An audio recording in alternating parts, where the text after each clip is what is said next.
Bonjour à tous et à toutes et bienvenue pour cette nouvelle interview dans le cadre de la présidentielle 2022 réalisée conjointement avec le Média Levanche.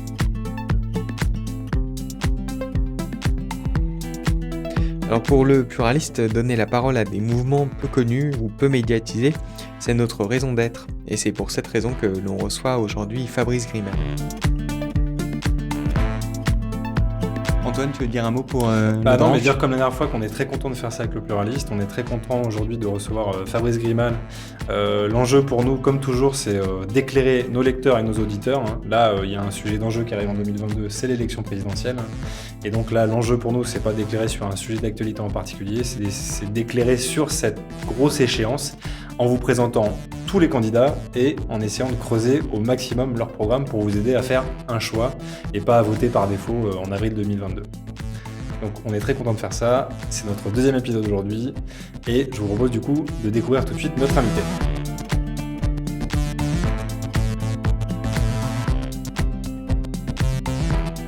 Mais Fabrice Grimal, donc bonjour. Vous vous présentez pour un mouvement qui s'appelle la Concorde citoyenne 2022. Est-ce que vous pouvez nous expliquer comment est né ce mouvement, dans quel contexte? Alors, dans un contexte de mouvements sociaux très très très fort depuis 3 ans, c'est issu de rencontres, c'est issu du hasard de la rue, c'est issu des tentatives de structuration des Gilets jaunes, qui ont démarré un peu avant l'été 2019. Qu'on menait entre autres, parce qu'il y a eu plein de projets différents, de plein de groupes différents, mais le groupe auquel j'appartenais s'est retrouvé à créer un contre-gouvernement populaire. Donc on a désigné des contre-ministres et on a tiré au sort 500 personnes pour garnir des comités citoyens qui devaient réaliser un programme, des rapports, des propositions concrètes pour montrer que les Gilets jaunes étaient déjà la vraie opposition de ce pays et que, à ce titre, elle était en droit de créer son contre-gouvernement, comme en Angleterre.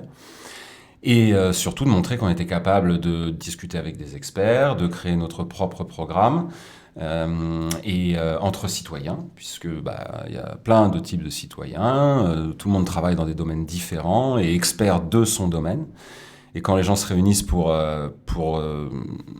en table ronde pour savoir ce qui est bon pour eux, ils arrivent à le trouver assez vite. Donc ça s'appelle le Gouv. Et au fur et à mesure des pérégrinations du Gouv, on a été contactés par des gens qui souhaitaient réunir plusieurs groupes qui avaient, dans le même esprit, créé des programmes concrets sur base citoyenne, dans l'objectif de faire un programme commun.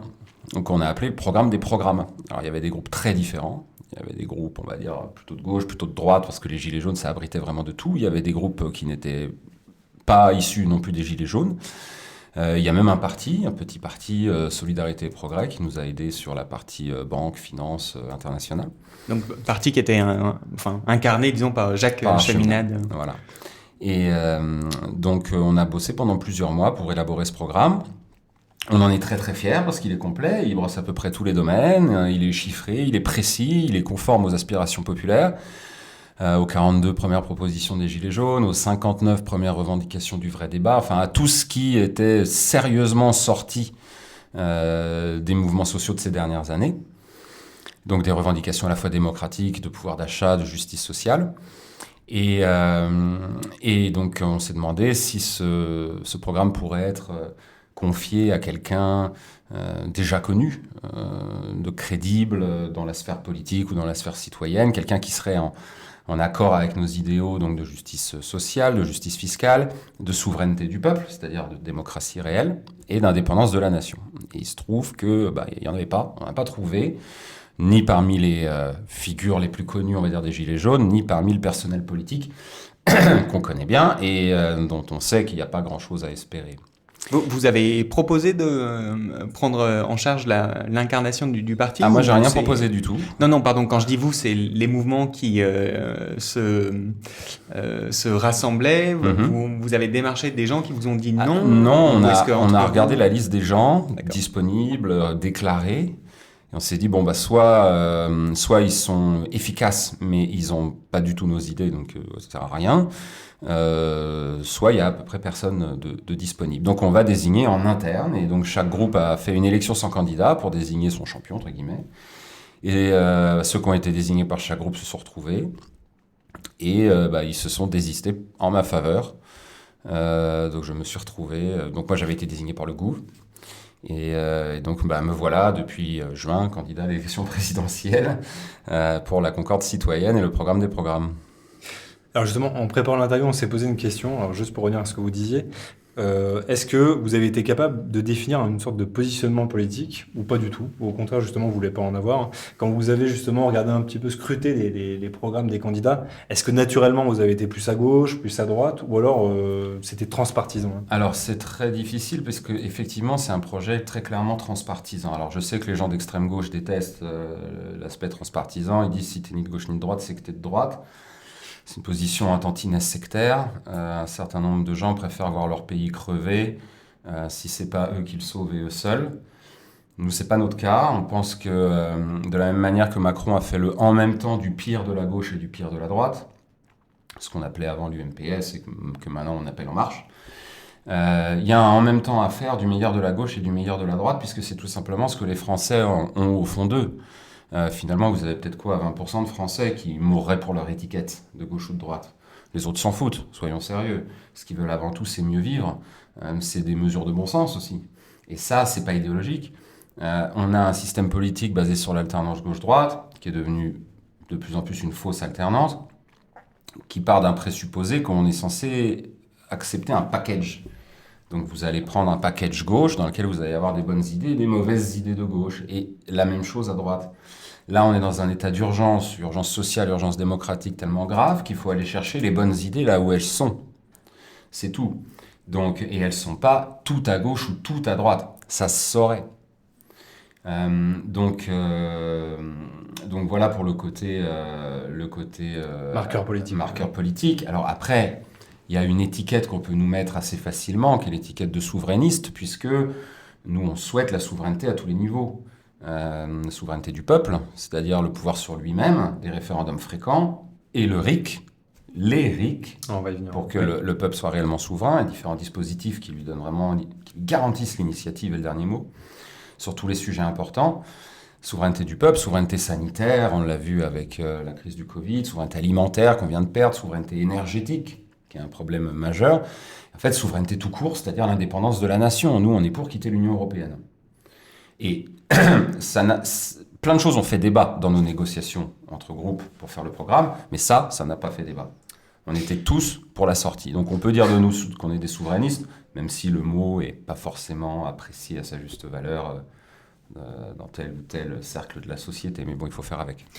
On va revenir effectivement sur la souveraineté par rapport à l'Union européenne, mais là, dans un premier temps, donc on a parlé des mouvements desquels vous étiez issus, mais vous, personnellement, quel est votre parcours? Politique ou personnel? Personnel, mais politique si comment vous jugez on se retrouve en 2021 candidat investi par un ensemble de mouvements de gilets jaunes qui se sont regroupés pour désigner un candidat commun? Alors, je vais essayer de vous la faire rapide. Je m'intéresse à la politique depuis mon plus jeune âge. Je suis génération guignol de l'info, Chirac, Jospin, tout ça. Je suis né en 80. Et très vite, je me suis intéressé à ça, avec notamment des parents qui me disaient personne ne détient 100% de la vérité, tu dois trouver une partie de la vérité à gauche, une partie de la vérité à droite. Ce que je trouve est déjà une position relativement sage et que j'ai essayé de m'en inspirer. Mais j'ai jamais appartenu vraiment au sens propre à un parti, j'ai jamais vraiment milité pour un parti. Quand j'étais plus jeune, je m'intéressais à plein de choses et quand j'ai eu l'âge vraiment d'y aller, j'ai répondu à peu près à toutes les invitations. C'est-à-dire dès que je voyais un tract pour quelque chose, une réunion publique, j'y allais. J'allais à des meetings, de plein de candidats à l'élection présidentielle de gauche, de droite, d'extrême gauche, tout ce que vous voulez. J'ai appartenu aussi à des partis uniquement quand c'était nécessaire pour voir ce qu'il y avait dedans, pour voir comment ça se passait dedans. Donc j'ai eu ma carte à l'UMP, je suis apparu dans une vidéo interne du Parti Socialiste, je suis à des meetings LFI, enfin voilà. Ok, spectre assez large. Voilà, mais c'était pour me renseigner, en fait, j'avais mes opinions, mais je voulais voir que j'étais passionné surtout par tout ce qui est collectif. Moi, j'ai stade de foot, j'adore, concert dans des salles géantes, j'adore, c'est mon truc, moi, le collectif, et voilà. faut que je sente quelque chose vibrer, qu'on soit tous là en même temps. Il n'y a aucun de ces partis qui a réussi à vous faire vibrer. Non, alors intellectuellement, si, j'ai appartenu à l'UPR pendant 2 ans, au tout début de la formation de l'UPR, et c'est là que j'ai été convaincu en fait qu'il fallait quitter l'Union européenne. Ok. Et effectivement, on avait l'impression, en plus on était très très peu au début, moi j'y étais en 2010, on était très très peu, on avait l'impression de faire partie d'une avant-garde, et c'était assez sympa, mais très vite j'ai vu que ça ne mènerait nulle part, et la suite des événements m'a pas vraiment démenti. Et à ce moment-là, je me suis dit, bon... Pardon, mais curiosité, très rapidement, pour quelle raison ça vous a paru évident que ça Parce que c'est le bonhomme. Le bonhomme, quand on fait partie d'une équipe très resserrée autour d'un dirigeant, quand je dis très resserrée, c'est on est une quinzaine en Île-de-France. En théorie, le type vous écoute un minimum. Minimum. Au moins, il fait semblant de vous écouter. Au moins. Parce que ça coûte pas cher. Asselineau, jamais. Jamais. Il n'y a pas un fonctionnement très démocratique selon vous au sein de l'UPR? Non. Ok. Je pourrais développer avec les dernières histoires, le dernier dernier changement de bureau national, parce que j'avais des gens à l'intérieur de ça, c'est n'importe quoi ce qui s'est passé là-bas. Mais ça n'enlève rien au côté très très pédagogue de François Asselineau, qui a fait les meilleures conférences possibles pour convaincre les gens de la mécanique interne de l'Union européenne, de démontrer ce qu'il y a sous le capot, comme on dit. Et on lui doit vraiment beaucoup pour ça. Après, est-ce qu'il a la personnalité pour mener un combat vraiment proprement politique? Moi, je ne pense pas. D'accord, non, c'était simplement une... parenthèse UPR refermée. Et du coup, le mouvement des Gilets jaunes naît? Alors, pas encore. Ok. Je me dis, bon, c'est fini, je passerai plus une seule seconde avec tous ces guignols, parce que, bon, il y en avait beaucoup. Donc j'ai jamais cherché à me faire élire nulle part, hein. Jamais été candidat, ni député, ni maire, ni rien de tout ça. Et je me suis dit, bon, de toute façon, ce pays va très très très mal, il va exploser complètement, et je vais écrire un bouquin qui va raconter la prochaine révolution. Et ça s'appelle Vers la Révolution, si la France se soulevait à nouveau. C'est sorti 9 mois avant les Gilets jaunes, et dedans je dis que la France périphérique va se soulever. C'est pas Paris, mais c'est la province qui va se soulever pour le pouvoir d'achat et la dépossession démocratique. Enfin, on va dire les inégalités sociales et le pouvoir d'achat. Et de l'autre côté, le manque d'écoute. Et donc, en gros, ça se résume à 2005, le référendum, la forfaiture de Sarkozy sur le référendum. Et 2008, la crise financière, Lehman Brothers, jamais résolue, le marasme économique depuis et les inégalités croissantes. Le mélange des deux, le côté historique, on connaît les Français, on sait qu'ils aiment bien sortir dans la rue, intervalles réguliers, que là ça fait quelque temps, et que tout est en place pour une explosion massive. Et dans mon bouquin, je disais, ça va péter là, avant l'élection présidentielle de 2022. Malgré tout, Macron sera réélu, parce que le système est tellement sclérosé que rien ne pourra y faire, même s'il n'a qu'une petite minorité avec lui. Du coup, devant le blocage ultime, parce que Macron, une fois réélu tout puissant, dira bon, maintenant c'est bon, je peux vendre EDF, je peux vendre toutes les routes nationales. Là, à ce moment-là, ce sera la vraie révolution. Donc, moi, je maintiens ce que j'ai écrit dans ce bouquin, il n'y a rien qui change. Sauf qu'entre-temps, évidemment, les Gilets jaunes sont arrivés, je me suis jeté dedans tout naturellement. Et petit à petit, j'ai rencontré du monde, j'ai commencé à rédiger un peu les communiqués des figures du mouvement. Et à essayer dans l'ombre d'activer des choses pour organiser un peu, coller des gens ensemble, faire tenir des groupes entre eux, et après démarre ce que je vous ai raconté, le Gouv, puis la Concorde citoyenne. Alors il y a plusieurs questions. Déjà, juste une question d'aider, on nous demande, est-ce que vous pouvez repréciser le nom du livre, là, s'il vous plaît? Vers la Révolution, et si la France se soulevait à nouveau, mars 2018, édition Jean-Cyril Godefroy. J'en profite pour placer Une année en jaune, mon deuxième livre, qui est mon journal de manifestant. Ça raconte la première année du mouvement, et vu depuis le milieu du pavé, quoi. Et ça sort là très bientôt aux éditions Perspective Libre. Ok, très bien. Alors c'est marrant, j'ai l'impression que le chat a préparé l'interview avec nous, parce qu'il y a énormément de questions sur la question de l'indépendance nationale, de la souveraineté et la question de l'Europe. Mm-hmm. Donc c'était le premier sujet qu'on peut aborder. C'est un sujet qui apparaît rapidement dans votre programme. Alors, il s'intitule précisément « Reconstruire l'indépendance nationale ». Et là, on parle il y a pas mal de notions qui sont abordées. Démondialisation, sortie de l'OTAN, et surtout, on en a parlé, la sortie de l'Union européenne. Vous l'avez dit, alors, est-ce que c'est un gros marqueur de votre campagne? Est-ce que le fait de sortir de l'Union européenne, c'est une des priorités selon vous, si vous devenez président en 2022? Alors, c'est un gros marqueur, oui et non. En fait, c'est une condition nécessaire. Pas suffisante, mais nécessaire. Par contre, une fois qu'on l'a fait, on n'en parle plus. C'est-à-dire que nous, on ne voit pas l'intérêt de parler de ça en premier ou de ne parler que de ça ou de mettre l'accent là-dessus à tout prix. Et comme certaines personnes de l'UPR, c'est, vous savez, de vous attraper par la gorge et tant que vous n'avez pas dit « Ok, c'est bon, vive le Frexit », ils ne vous lâchent pas. C'est une condition à plein d'autres choses. C'est-à-dire qu'on a des véritables mesures efficaces de justice sociale, de justice fiscale, de souveraineté populaire. Le seul problème, c'est qu'on ne peut pas les appliquer dans le cadre de l'Union européenne, de l'OTAN, du TSCG, de la CJUE, et ainsi de suite. C'est pas possible. On voit avec le cas polonais en ce moment comment ça se passe. Bon. Alors juste pour préciser pour nos auditeurs, il y a un bras de fer qui se noue en ce moment avec la Pologne qui veut faire prévaloir son droit national sur le droit européen. Toute la question est là, c'est la question de fond. Et nous, c'est cette question-là qu'on pose aux Français.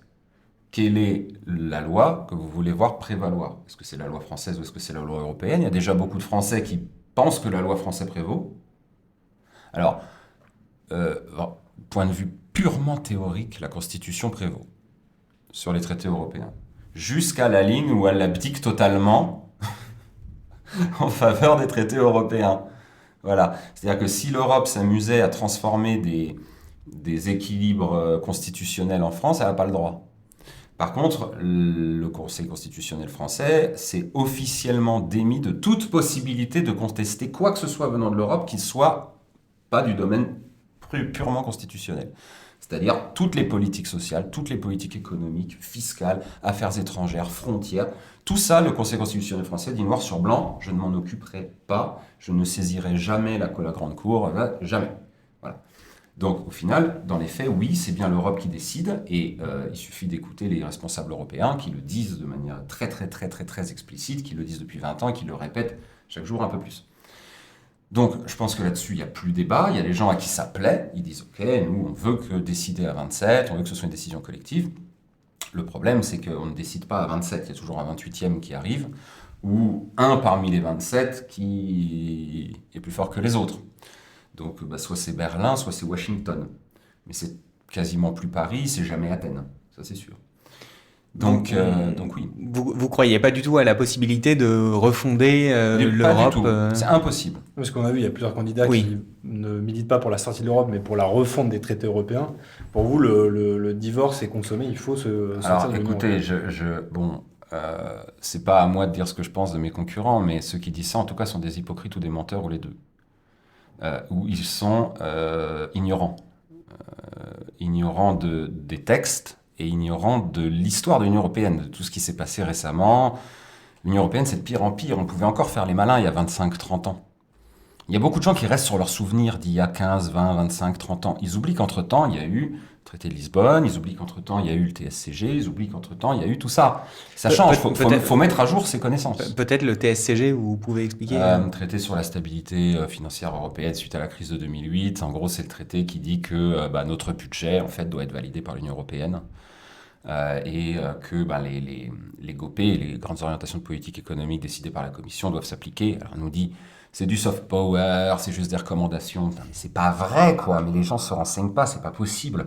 Toutes les préconisations des GOP passent. Soit ça prend 1 an, soit ça prend 2 ans, soit ça prend 3 ans. Ça prend jamais plus. Et c'est tout. Et c'est comme ça. Ça, c'est empirique. C'est pas de la théorie.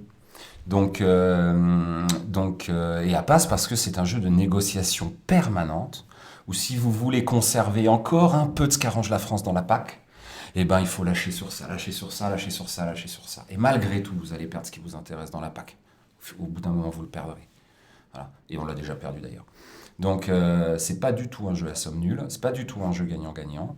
C'est un jeu où l'euro détruit les économies de l'Europe de l'Ouest et du Sud, où ça fait un système de pompe aspirante, où toute l'industrie du continent se retrouve concentrée en Allemagne et dans les pays proches de l'Allemagne qui font du pas cher, même si on écrit Made in Germany dessus. Ça, tout le monde le sait, des prix Nobel l'ont écrit. Les gens vous le disent en privé, c'est-à-dire vous discutez avec des banquiers, vous discutez même avec des politiciens, là, et en privé, ils vous le disent. C'est vrai. Et en public, il n'y a plus personne.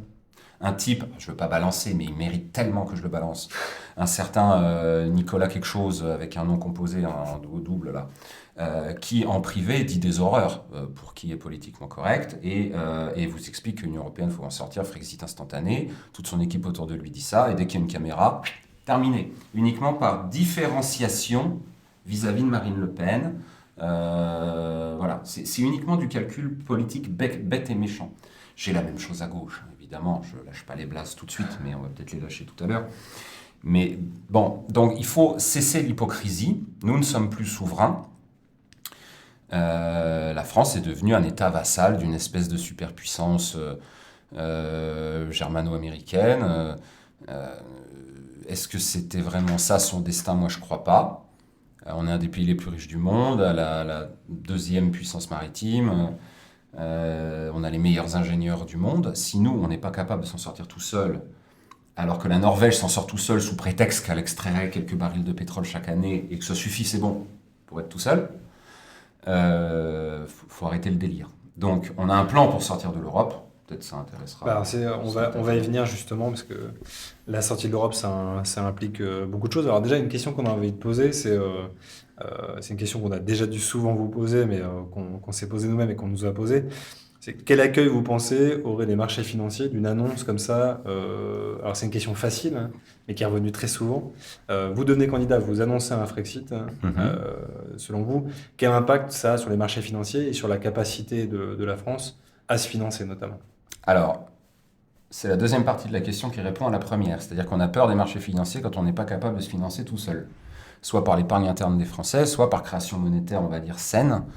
C'est-à-dire que la Banque de France puisse, comme elle l'a fait pendant toutes les 30 glorieuses, générer de la monnaie de deux manières. Le circuit du trésor pour des investissements productifs et l'escompte du déficit de l'État en fin d'année, qui peut être soit payé rubis sur l'ongle si il n'y a pas d'inflation, ou alors si on a peur d'une inflation, eh ben, ça peut être un prêt à 0% ou après à 1%, mais de la Banque de France, pas des marchés financiers.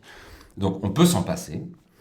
En fait, la question, c'est pas comment est-ce qu'on ferait pour financer l'économie à terme dans le nouveau système, mais plutôt la phase de transition. Parce que, par exemple, en 2017, quand le scénario un peu de Jean-Luc Mélenchon au deuxième tour commençait à devenir un peu sérieux, le taux auquel la France empruntait de l'argent à 10 ans commençait déjà à augmenter. Et donc, en fait, avant même d'être élu, on peut imaginer que les marchés financiers commenceraient à se tendre sur la question. Alors certes, mais si on récupère notre souveraineté monétaire, à partir de là, on n'a plus besoin des marchés financiers pour financer l'État. Et donc la question ne se pose plus. La question des taux à 10 ans, à 20 ans, à 30 ans et de leur tension sur le marché, à partir du moment où il y a une concurrence qui existe, et que cette concurrence, c'est la Banque de France qui l'assume, mécaniquement, les taux ne vont pas forcément éclater. La France reste là, on prête à des taux négatifs, parce que les marchés se disent, ok, c'est la France, c'est n'importe quoi, il y a les gilets jaunes dans la rue qui cassent tout pendant un an, mais avec des taux de -1. Vous voyez ? La France était pourtant hyper instable à ce moment-là, on pouvait difficilement faire plus. Enfin, bon. Il n'y avait pas d'instabilité des institutions. Il n'y avait pas d'instabilité institutionnelle, c'est vrai, mais socialement, c'était n'importe quoi. Complètement. Ensuite, la France a été un des pays les moins bien gérés dans la crise sanitaire, un des pays qui a pris le plus cher en termes de décroissance, de récession, et bien pourtant on continue d'emprunter à des taux négatifs. Donc oui, c'est sûr que ça va pas. Une grosse partie de notre programme risque de ne pas plaire au système financier.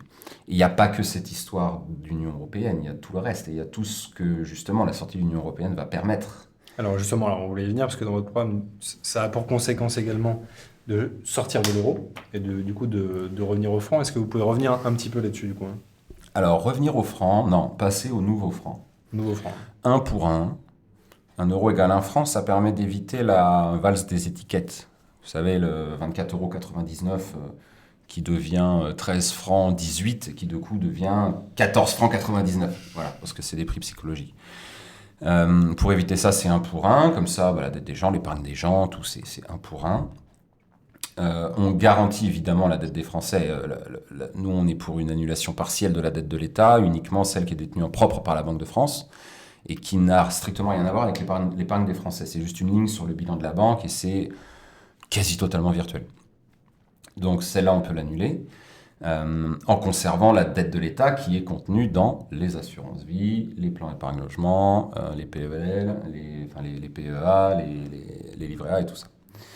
Donc on garantit l'épargne et le franc pourra être dévalué dans une zone de 15-20% qui va redonner de la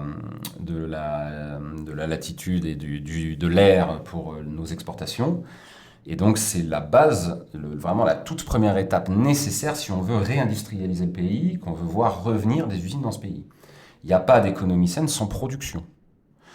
Les seuls pays que vous trouverez dans le monde qui ne sont basés que sur les services, qui n'ont pas de production avec, qui n'ont plus de production avec, c'est soit des micro-États type paradis fiscaux, Singapour et compagnie, soit le Royaume-Uni. Mais le Royaume-Uni, 25% de son PIB, c'est la finance, et il gère la finance de tout le continent, voire même une grosse partie du monde. Donc, ok, avec autant de finances, vous arrivez à tenir. Et encore, parce qu'il y a des coins d'Angleterre qu'il ne vaut mieux pas aller visiter. Donc la richesse, il n'y a de richesse que de production. Il y a bien l'idée quand même à terme de d'évaluer le franc par rapport à l'euro. Bien sûr. Alors l'euro n'existerait plus.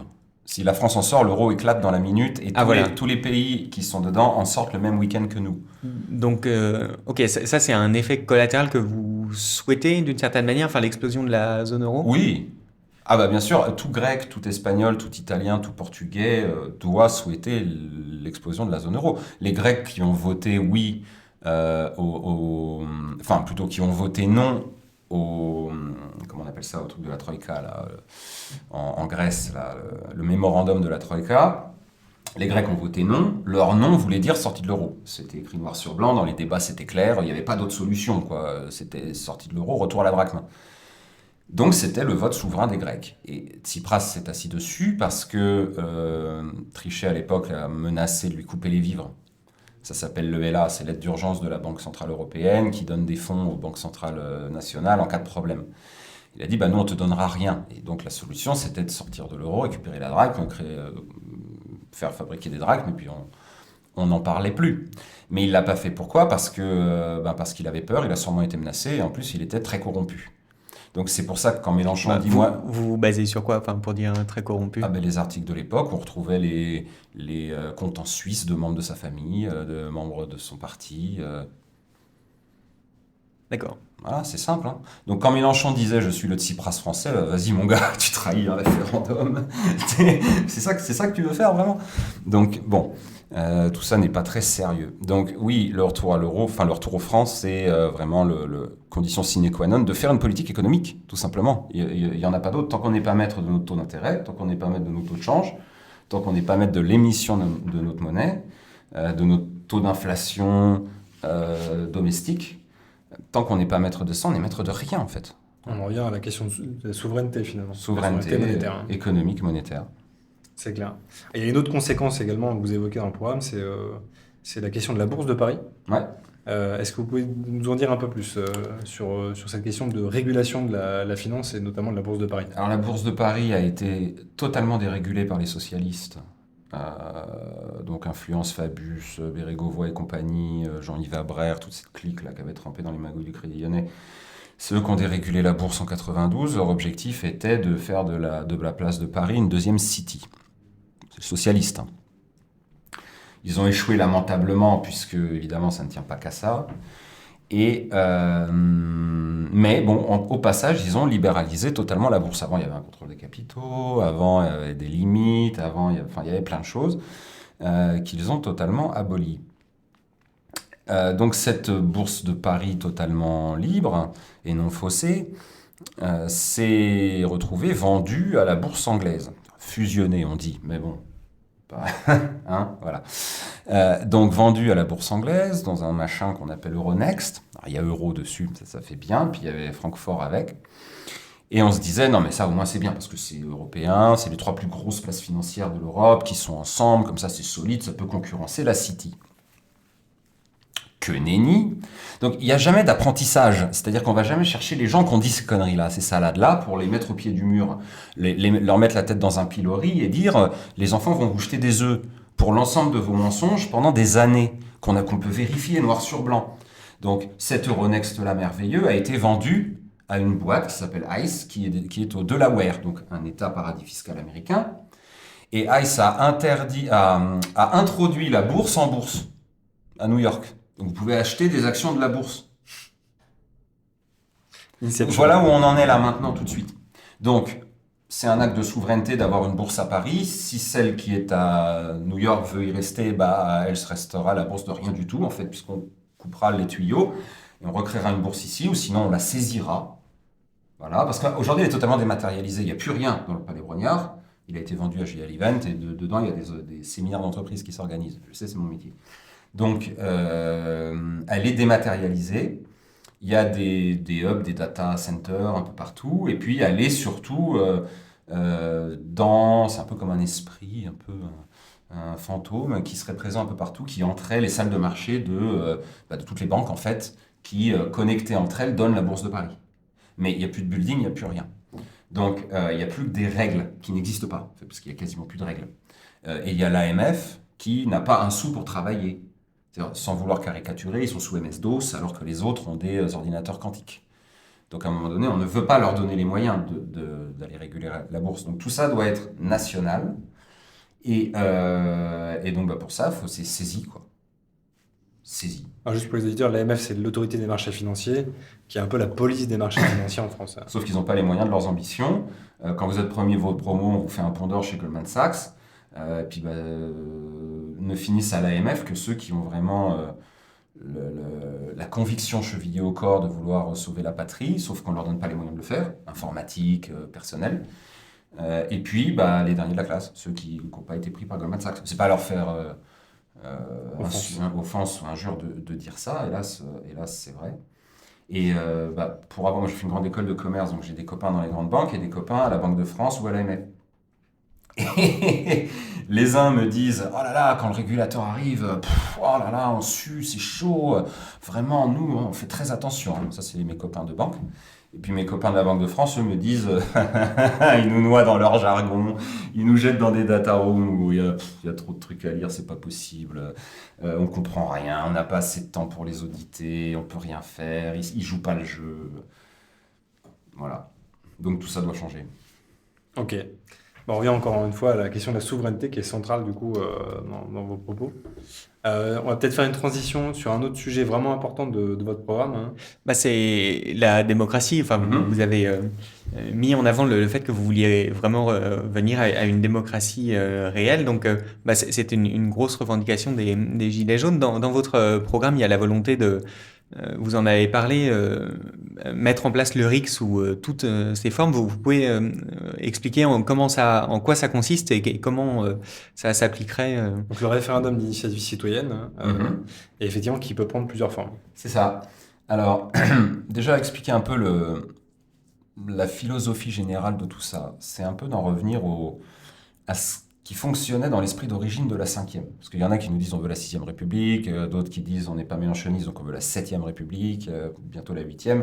On est déjà à la 9e en vrai. Il y a eu tellement de modifications, ça ressemble plus à rien. En tout cas, ça ressemble plus à la Constitution de 58, modifiée en 62. Dans cet esprit de départ, il y avait... on parle toujours de 3 pouvoirs, exécutif, législatif, judiciaire. Dans les faits, le judiciaire ne règne pas, donc... Dans l'esprit de De Gaulle, il y avait 3 pouvoirs, exécutif, législatif, populaire. On ne parlait pas de RIC à l'époque, donc lui faisait des référendums fréquents pour valider des choses importantes, par-dessus les partis politiques et un certain esprit parlementaire parfois assez délétères, qui empêchaient de faire avancer des choses importantes. Par contre, c'était toujours à son initiative à lui. Hein. Alors, on est bien d'accord, c'est l'initiative du président qui propose au peuple de trancher sur des désaccords politiques qui se jouent au niveau de l'exécutif. Ou alors sur sa propre légitimité à lui. Exactement. Alors, il la mettait en jeu directement dans chaque référendum. Et c'est ça, bon. Donc, il y avait vraiment un triptyque président, parlement, peuple, où le peuple élisait le président, élisait le parlement, et pouvait se faire consulter directement par le président par-dessus le parlement. Comme ça, on avait vraiment toutes les combinaisons possibles. Et le peuple était au centre, en quelque sorte. On a évidemment perdu ça, et c'est pour ça que les Français disent, puisque les politiques sont plus capables de le faire, nous, au moins, on peut le faire nous-mêmes. Voilà. Et c'est l'idée de la concorde citoyenne. Il n'y a aucun élu là-dedans. C'est des citoyens qui, eux-mêmes, décident le programme qui est bon pour eux, et eux-mêmes décident d'envoyer quelqu'un. Alors évidemment, je ne suis pas représentant de tous les citoyens, sinon l'élection sera déjà pliée. Mais voilà, on a décidé de se prendre en main. Et le RIC est le symbole de ça. C'est une demande qui est arrivée très vite dans les Gilets jaunes. C'est de dire, OK, le président, il peut avoir le pouvoir de faire un référendum. En l'occurrence, ils n'en font pas, ils n'en font plus, parce que quand ils les perdent, ils sont obligés de s'asseoir dessus. Mais il y a tellement de blocages dans ce pays que le peuple doit pouvoir débloquer ce qu'il veut quand il veut lui-même tout seul, à sa propre initiative. Ce qui est une mesure de bon sens, hein, honnêtement. Et il y a plein de RIC dans plein de pays du monde, y compris les États-Unis, et généralement des pays qui fonctionnent assez bien. Là, tout le monde pense à la Suisse aussi. Bon. Donc, nous, en tant que Gilets jaunes, on a cette revendication chevillée au corps, et donc on a voulu évidemment la mettre dans le programme, sous 5 formes différentes. Alors, pour ceux qui ne sont pas familiers du RIC, il y a le RIC constituant, qui permet au peuple de poser une question relative à l'écriture de la Constitution ou à la modification de la Constitution. Au passage, ça me permet de préciser que dans notre programme, on souhaite que tous les traités internationaux soient validés par référendum et que toute modification de la Constitution se fasse soit par RIC, soit par référendum, mais qu'on ne puisse plus convoquer le Congrès pour modifier la Constitution par derrière. Alors, juste préciser pour les auditeurs, c'est qu'aujourd'hui, pour changer la Constitution, il faut réunir en Congrès le Parlement et le Sénat. Donc en Congrès, et que les 2 tiers valident le changement constitutionnel. C'est ça, et c'est comme ça qu'ils ont validé le traité de Lisbonne, dans le dos des Français qui avaient voté non. Cette procédure qui est définie par l'alinéa 3 de l'article 89 doit disparaître pour qu'il y ait uniquement le peuple décisionnaire de sa propre constitution, soit par référendum, soit par RIC constituant. Ensuite, on a le RIC législatif. Le RIC législatif, il propose une loi. Il dit voilà, il y a un vide juridique là-dessus, remplissons-le, je propose cette loi-là. Ou il y a déjà une loi qui parle de ça, mais elle n'est pas optimale, ou elle oublie des choses, voilà. Donc voilà les modifications que nous on propose. Et si les Français votent, il n'y a pas de débat. Donc pour être clair, est-ce que vous leur permettez alors non seulement de faire des amendements, c'est ce qu'on comprend, à des propositions ou des projets de loi existants, mais aussi carrément d'être à l'initiative d'une proposition de loi. À l'initiative d'une proposition de loi. Alors après, la question se pose quand les sous rentrent en jeu. C'est-à-dire, alors on va me dire toute loi coûte des sous, ok, mais il y a des lois qui mettent en place des impôts ou qui suppriment des impôts. Donc là, il faut qu'en face, il y ait quelque chose qui équilibre. On ne peut pas juste dire j'annule la CSG. En l'occurrence, nous, dans notre programme, on abolit la CSG et la CRDS. C'est 10% en plus pour tout le monde. On reviendra à la question. On reviendra là-dessus. Mais si, comme ça, out of nowhere, il y a un RIC qui débarquait, on abolit la CSG et la CRDS, les amis, il y a 140 milliards à trouver. Ok, donc ça se trouve pas sous le sabot d'un cheval, ça se trouve pas par RIC. Hein. Donc c'est un peu compliqué. Voilà. Donc il y a quand même des garde-fous à mettre, parce que la France n'est pas la Suisse. Parce que la France n'est pas un pays balte ou n'est pas un pays scandinave, où il y a une espèce d'homogénéité historique, ils sont peu nombreux, regroupés sur un espace relativement riche en matières premières, et voilà. Non, la configuration est différente. La France est un pays bordélique, où des factions s'opposent, où il y a des clans, où les gens se détestent, donc c'est un peu plus compliqué. Peut-être par cet apprentissage progressif de la démocratie, on va arriver à être un pays apaisé, mais à mon avis, c'est pas demain la veille. Donc, il y a des petits garde-fous à mettre. Il y a le RIC abrogatoire aussi. Alors, le RIC abrogatoire, c'est cette loi ne nous plaît pas, on l'abolit. Par exemple, la loi sécurité globale, qui a été votée à la rentrée dernière, qui dit que c'est n'importe quoi, maintenant on ne peut plus manifester, les journalistes demandent l'accord du préfet pour aller à une manifestation. Je sais, j'en ai organisé une.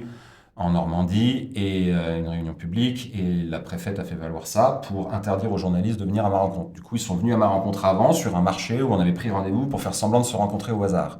Tout ce que je vous raconte là est vrai, hein. C'est une aberration, c'est la France en 2021. Donc, mettons que les Français détestent la loi sécurité globale, ce que je pensais le cas. Ils ont qu'à lancer un RIC abrogatoire, à voter, 1 million de signatures, terminé. Enfin, 1 million de signatures pour lancer le RIC. Ils votent. Majorité pour abolir cette loi. La loi est abolie. Le jour même, terminé. On n'en parle plus. C'est simple. On n'a pas à attendre que le prochain, avec son package à lui, est-ce que dans son package, il abolira la loi de sécurité globale? Ah, peut-être, peut-être pas. Bon, et puis, s'il le fait pas, on va rester avec ce truc. Puis le gars, une fois au pouvoir, va se dire, mais j'ai intérêt, moi, à avoir cette loi, en fait. Avant, j'étais un défenseur des libertés publiques, mais maintenant que je suis au pouvoir, dites donc, il est quand même vachement utile, cette loi, je crois que je vais la garder. Donc c'est là que le peuple arrive et dit, RIC abrogatoire, on n'en parle plus.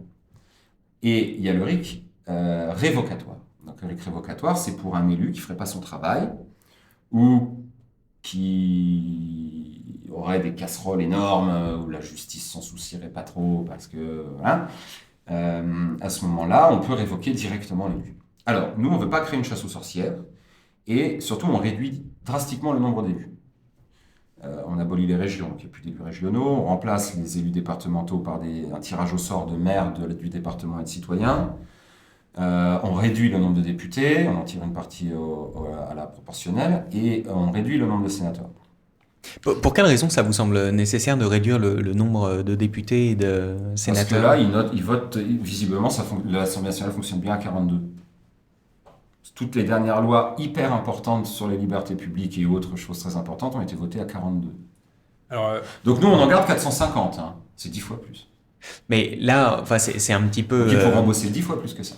En fait, vous avez justement publié un article dans le parlementaire. C'est parfois vrai.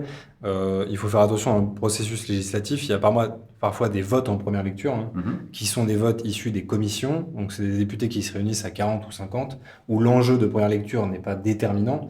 Et c'est pour ça que souvent, on voit l'hémicycle un peu clairsemé. C'est parce que c'est un vote en première lecture. Là où ça peut être choquant, ou là où on revient à ce que vous dites, c'est plutôt s'il y a un vote définitif de l'Assemblée. Mais c'est pour ça que ça explique les images qu'on voit souvent un peu commentées, un peu définitif à 70. Ouais, voilà, mais juste pour nos auditeurs, pour préciser que l'Assemblée clairsemée n'est pas forcément synonyme d'abandon un peu de l'institution par les parlementaires. On ne peut pas leur en vouloir d'être en circonscription ou en commission. Leurs électeurs, ou en ce qui arrive souvent en première lecture d'ailleurs. Justement. On en met 450 au lieu de 577, ça va, il en reste. Bon. C'est vrai qu'ils ont un gros travail à faire, notamment en commission. Mais nous, on propose, on veut utiliser le tirage au sort dans ce qu'il a de meilleur, c'est-à-dire sa fonction de contrôle. Donc on crée des commissions citoyennes tirées au sort sur liste d'aptitude du domaine en question, défense, santé... donc dans les commissions permanentes. Voilà. Donc il y a 7 ou 8 commissions permanentes. Commission parlementaire, commission sénatoriale, et dans les cabinets des ministres. Donc par exemple, vous avez une loi type Covid, qui est en train d'être conçue dans le bureau du ministre, dans son cabinet, et à côté, vous avez une pièce remplie de 20 personnes tirées au sort sur liste d'aptitude, donc des infirmières, des chirurgiens, des brancardiers, des infirmières libérales, anesthésistes. Des parties prenantes du domaine concerné. Voilà, tirés au sort, renouvelés tous les ans, qui sont sur place pour donner leur avis et pour contrôler, voir tout ce qui se passe. Donc le lobbying in situ, ce sera du lobbying citoyen. Par contre, si c'est le défilé des types en cravaté avec leurs petits attachés-caisses qui viennent faire du lobbying dans le bureau du ministre, ce sera sous les yeux des citoyens. Et alors j'en profite, je vous interroge, je m'excuse, mais il y a une question qui revient, notamment il y a El Famoso, ta maman, qui pose la question. Est-ce que c'est pas le prendre le risque, alors avec ces RIC et ces contrôles un peu citoyens finalement des institutions, de créer alors soit une forme d'instabilité gouvernementale ou une forme d'inertie gouvernementale, c'est-à-dire que la décision prenne plus de temps ou qu'il y ait plus de pivots ou de changements de décision, qu'il y ait moins de linéarité en tout cas dans l'action gouvernementale. Alors déjà, Viviane Reding, commissaire européen, a dit que 80% de nos lois, donc 80% du travail de l'Assemblée, provenaient de transposition de directives européennes. Il faut quand même comprendre qu'on va amputer l'Assemblée de 80% de son travail à ce compte-là. Donc ça va, ils vont avoir du temps pour travailler. Il y a plein de choses à faire dans ce pays, le programme est très riche et on a prévu de tout mettre en place. Alors Donc- c'est pas tant sur la disponibilité des parlementaires, mais plutôt sur le processus Oui, alors, législatif. s'ils ont qui sera peur du proposé de peuple, faire. ils vont prendre moins de risques, ils vont aller moins vite parce qu'il y aura plus de validation populaire. Moi, je pense pas. Je pense que le peuple aime la réactivité, il aime quand ça va vite, il aime quand les dirigeants prennent des décisions rapides, à condition que ce soit des décisions justes. Et il y a plein de cas, au contraire, où le ministre sera pressé par son comité citoyen, par sa commission citoyenne, qui lui dira hey, il y a une réalité là. Là, il faut le faire, il faut changer ça tout de suite. Nous, on le sait tous, dans la commission, on est tous d'accord pour dire que c'est une réalité qui n'est pas prise en compte. Prends-la en compte maintenant. Et on sera là demain, on sera là après-demain, on sera là jusqu'à vendredi 19h, on revient lundi matin. Donc, tant que tu le fais pas, on va t'en parler. Mais ça pose quand même un problème de légitimité. Alors, enfin, par rapport à ces comités citoyens, j'ai plusieurs choses qui me viennent en tête. C'est déjà 1 an. Pour le renouvellement automatique, ça paraît relativement court. Enfin, compte tenu de la complexité des situations, imaginez que des citoyens qui arrivent dans un ministère pour donner leur avis sur des décisions de ministres, j'imagine quand même difficilement que du jour au lendemain, ou même qu'en 1 mois ou en 2, ils aient suffisamment de connaissances du fonctionnement de l'État pour se prononcer de manière pertinente sur des décisions et des projets Alors, de loi. le fonctionnement de l'État, c'est la tuyauterie, ça c'est le travail des énarques. En théorie, ils auraient dû se cantonner à ce travail-là, c'est-à-dire un politique leur donne une décision, et eux la transposent en droit public et en mécano institutionnel. Alors attends, pour faire avancer ce truc, je dois appuyer sur tel bouton, c'est un tel dans tel service qui gère ça vis-à-vis d'un machin, ok, est-ce que c'est pratique, oui, non, on va recommencer. Ça, c'est le boulot des énarques. Ils sont formés pour ça, et l'ENA est une excellente école pour ça. Ces gens connaissent les arcanes de l'administration par cœur. Le problème, c'est qu'on en a fait des ministres, des premiers ministres et des présidents de la République. C'est là que ça a commencé à déconner. Mais ces gens-là, ils sont là, ils existent, ils travaillent pour l'État, ils connaissent la tuyauterie. Le but des commissions citoyennes, c'est d'avoir immédiatement du lobbying citoyen in situ par des gens qui ne sont pas sortis de nulle part. Effectivement, s'ils n'étaient pas sur liste d'aptitude, si par exemple moi, qui n'ai jamais mis les pieds à l'hôpital, ni en tant que malade, ni en tant que professionnel, à part pour la naissance de ma fille, j'étais demain dans une commission de la santé, du ministère de la Santé, bon, déjà, je serais payé pour faire que ça toute la journée. Donc, je pourrais quand même compulser tous les trucs. Bon, mais c'est vrai que je mettrais au moins 3 mois, 6 mois à comprendre ce qui se passe autour de moi, ce qui est le lot de tous les ministres aussi, hein, de 3 mois, 6 mois à comprendre ce qui se passe autour d'eux. Donc, eux, c'est OK, nous, moins. Bon, donc, OK, j'y passerai du temps et j'essaierai de comprendre ce qui se passe. Mais n'étant pas professionnel du domaine, il y a plein de jargons que je ne connaîtrais pas, il y a plein de procédures que je ne connaîtrais pas. Peut-être j'apporterai un œil neuf, du coup, mais effectivement, ce ne serait pas très efficace. C'est pour ça qu'on fait des listes d'aptitudes. Et en plus, si j'étais pas un spécialiste de la santé, mais dans une commission santé, les experts du cabinet me diraient viens par là, petit, je vais t'expliquer, et puis ils m'expliqueraient ce qui les arrange. Et moi, je serais suspendu à leurs lèvres. Ah bah oui, vous savez de quoi vous parlez. Mais en attendant, ils m'expliqueraient que ce qui les arrange. Donc, en ramenant des gens du métier, les gens du métier, ils se la laisseront pas compter comme ça. Ils diront, attends, t'es gentil, ça fait 35 ans que je bosse à l'hôpital, tes histoires, là, je connais, c'est pas vrai. Donc, maintenant, dis-moi la vérité, et puis on pourra discuter vraiment. Et comme il y aura c'est le sort, donc il y aura des retraités, des jeunes, des femmes, des hommes, des chirurgiens à 10 000 balles par mois, des gens qui viennent d'arriver. Des mini-conventions citoyennes, en fait, finalement, voilà, dans les ministères. C'est ça. Mais on ne leur donne pas un pouvoir exécutif. Ce n'est pas eux qui vont écrire les lois. Eux, ils vont être au-dessus de l'épaule du ministre, et si jamais ils voient des choses qui sont du ressort de la malversation, de la malhonnêteté, de l'hypocrisie ou de tout ça, ils auront le pouvoir de le signaler. Ce sera autant de lanceurs d'alerte à domicile. Ah ouais, ça va terroriser quelques-uns des ministres.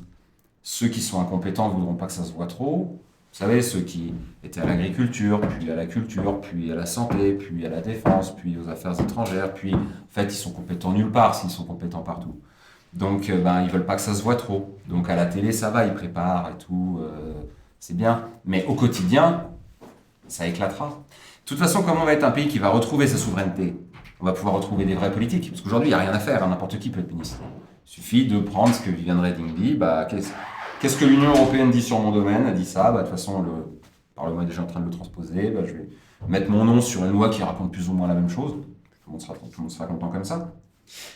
Est-ce qu'on a fait le tour des différentes formes de... J'en profite, c'est une question assez personnelle, mais du coup, vous ne reprenez pas à votre compte une proposition qu'on a vu émerger aussi, c'est carrément de faire par exemple un Sénat citoyen, c'est-à-dire une chambre parlementaire constituée de citoyens tirés au sort, qui viendrait un peu assurer ce contrôle finalement citoyen, mais de manière beaucoup plus institutionnalisée, avec des citoyens qui deviennent partie prenante des institutions. Il y a eu beaucoup de recherches sur le tirage au sort et j'incite les gens à aller lire les bouquins de Manin, de Van Reybrouck, enfin bon, je les ai pas tous en tête là, mais il y en a un certain nombre. Il y a Yves Saint-Omer et il y a Jacques Testard. Donc sur le tirage au sort à travers les âges et notamment à des époques assez récentes. Et notamment le travail que Jacques Testard a fait sur le tirage au sort pour des comités citoyens dans le domaine de la bioéthique. Donc il a fait des expériences comme ça, il a testé, il s'est aperçu qu'il y avait des conditions à remplir pour que ça se passe bien et pour que arrive ce qu'il appelle l'humanitude, c'est-à-dire ce moment où on est prêt à voter contre son propre intérêt, parce qu'on a compris quel était l'intérêt collectif, et on est emporté par une espèce d'exaltation de prendre la bonne décision pour le collectif. Il l'a vu empiriquement, donc ça fonctionne, mais il y a des conditions. Les conditions, c'est que n'importe qui dans l'Assemblée tirée au sort puisse convoquer n'importe quel expert, qu'une fois qu'on a entendu les premiers experts parler, on mûrit, et ensuite on en rappelle d'autres, on rappelle cela, on continue. Tout ça sur un seul sujet, une seule question. Sinon c'est pas possible, on n'a pas le temps de bien rentrer à fond dans le sujet qu'on est censé travailler, ou la décision qu'on est censé prendre. D'où notre idée, pour ne pas être les esclaves des experts, parce qu'au final c'est comme ça que ça se passe. Et dans la commission citoyenne sur le climat, j'ai cru comprendre que c'était comme ça que ça s'était passé aussi. Les experts avaient une part prépondérante parce qu'on parlait de tout en même temps. Parce que le climat, une fois qu'on a dit le climat, on n'a rien dit, il y a 1 milliard de facteurs. Ça peut être bon. Et donc ils étaient suspendus aux experts. Pour éviter ça, on éclate cette assemblée citoyenne tirée au sort dans tous les lieux de pouvoir réels, avec des listes d'aptitudes, pour que ce ne soit pas des gens qui débarquent en disant « Ok, moi je ne connais pas du tout le sujet, les experts, expliquez-moi, parce que et 6 mois plus tard, c'est bon, j'ai compris, il me reste 6 mois, je m'en vais. » Non. Le Sénat, il est obligé de parler de tout le temps. Donc, concrètement, aujourd'hui, il va traiter un sujet santé, demain, il va traiter un sujet transport. Dans votre Sénat tiré au sort, vous allez avoir statistiquement 10 personnes spécialistes de la santé, 10 personnes spécialistes du transport. Ah, bien sûr qu'il n'y aurait pas cette notion d'expertise ou de corps. Voilà. Donc, vous êtes dans l'Assemblée, vous ne connaissez rien à la santé, vous avez 10 collègues de l'Assemblée qui, eux, connaissent, vous allez les voir. Quel est votre avis? Mais est-ce que les sénateurs d'aujourd'hui sont plus sachants, finalement, que ceux qui seraient tirés au sort? Les sénateurs d'aujourd'hui sont censés avoir 70 ans, sont censés avoir bourlingué, sont censés avoir été des élus locaux, c'est le principe. Donc, quand on est un élu local, on s'occupe de l'hôpital. Quand on est élu local, on s'occupe de l'école. On est au contact des réalités quotidiennes des citoyens. Et on a des assistants parlementaires, on a des gens qui préparent des fiches en permanence, on a un parti, généralement, qui bosse, qui a des opinions, quand tout va bien. Hein. Je ne parle pas de la situation actuelle où c'est morne pleine, catastrophe et corruption. Je parle en théorie quand tout va bien. Le fait de mettre des citoyens tirés au sort dans un Sénat qui donnerait son avis sur tout le temps en même temps, ce serait soit le livrer en fait aux experts, ou soit en faire une espèce d'assemblée Potemkin où le reste de la structure étatique ferait tout pour la mettre de côté. Ouais, les citoyens c'est bien, on vous amuse, regardez. Voilà. Alors que si on les sélectionne, si on les tire au sort sur liste d'aptitude pour les mettre directement au cœur du pouvoir, là, on a cette véritable fonction de contrôle. Ok. Ouais, on a beaucoup de sujets à aborder, donc on va peut-être basculer sur un autre sujet. D'un point de vue économique, alors une fois sorti de l'Union européenne, vous avez l'idée de remettre en place un système de protectionnisme. Comment ça se passerait concrètement? Comme pour tous les pays du monde, sauf ceux de l'Union européenne. Alors, c'est simple, il y a une grille avec les produits, et puis en face de chaque catégorie de produits, un taux qui correspondant. Alors, c'est ce qui a existé Jusqu'à très peu, en fait. L'Union européenne elle-même a cette grille avec ses catégories de produits et ses taux. Et on va avec ça à l'OMC, si on a envie d'y aller, pour négocier d'un seul coup avec tous les autres pays des gros accords sur le textile, sur l'informatique, sur des choses comme ça. Alors, comme tout ça ne marche pas vraiment et que l'oligarchie financière, tout ce qui fait la mondialisation, en fait, c'est l'abaissement des frontières douanières, donc la fin des tarifs, comme on dit, plus de taxes sur les produits, ça c'est le rêve des industriels. Circulation totale de tous les produits de la planète sur des porte-containers, le prix d'arrivée égale prix de départ, ça c'est vraiment leur idéal. Ils ont testé ça sur nous. Pendant ce temps-là, vous essayez d'exporter votre fromage ou autre chose à Singapour, on va vous coller 300% de taxes. Aux États-Unis, on va vous coller 50% de taxes. Et nous, on colle 2%, 1%, 0% sur la plupart des choses. Donc, on est les dindons de la farce, ça fait marrer tout le monde. Ça se fait avec l'accord des Allemands, qui eux sont des exportateurs magnifiques, il faut dire ce qui est. Bon, mais du coup, ils se retrouvent avec une balance commerciale délirante. Nous, qui sommes sur des gammes un peu intermédiaires, on est les dindons de la farce. Et on se retrouve à signer à l'aveugle des traités internationaux comme le TAFTA, le CETA, le JAFTA, qui disent qu'en définitive, il y aura au bout du tunnel plus de taxes sur rien. Du coup, pour être clair, pour que les gens comprennent bien le mécanisme, ça serait appliquer une taxe proportionnelle sur les produits d'importation, quels qu'ils soient. Alors, quels qu'ils soient, oui et non. Le principe de base du protectionnisme qui est le point commun de tous les pays développés. Il n'y a pas un pays développé qui se soit développé ailleurs qu'avec du protectionnisme. Aucun. On va me dire, oui, mais ils sont libre-échangistes, l'Amérique, l'Angleterre.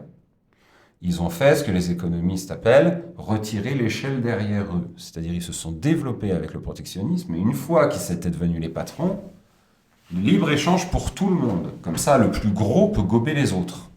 C'est très malin, c'est écrit noir sur blanc, c'est écrit sur le front, mais il n'y a que nous qui ne le voyons pas. Donc oui, le protectionnisme est très, très, très, très important. C'est la condition du développement ou du redéveloppement. En tout cas, c'est la condition de la réindustrialisation du pays. Mais par gamme de produits. S'il y a des médicaments qu'on ne produit pas, mais qu'on a les malades qui vont avec, 0% de taxes. Le protectionnisme, c'est pas bête et méchant. Ok, donc on applique des taxes sur des Bien produits sûr. dont on maîtrise la production nationale. Voilà, si on a une production nationale, par exemple sur les avions de ligne, on peut mettre une taxe pour que Air France n'achète pas Boeing. Bon, Air France n'achètera jamais Boeing. Alors ça, c'est effectivement possible si on sort des traités, puisque les traités aujourd'hui ne le permettent pas, mais c'est possible si on sort des traités. Par contre, la question qu'on doit souvent vous poser quand on aborde cette question-là de principe économique, c'est comment on gère la relation du coup commerciale avec nos partenaires. C'est-à-dire que la caricature qu'on prend souvent, c'est... il va y avoir des représailles. Il va y avoir des représailles, effectivement. Mais c'est nous, les représailles.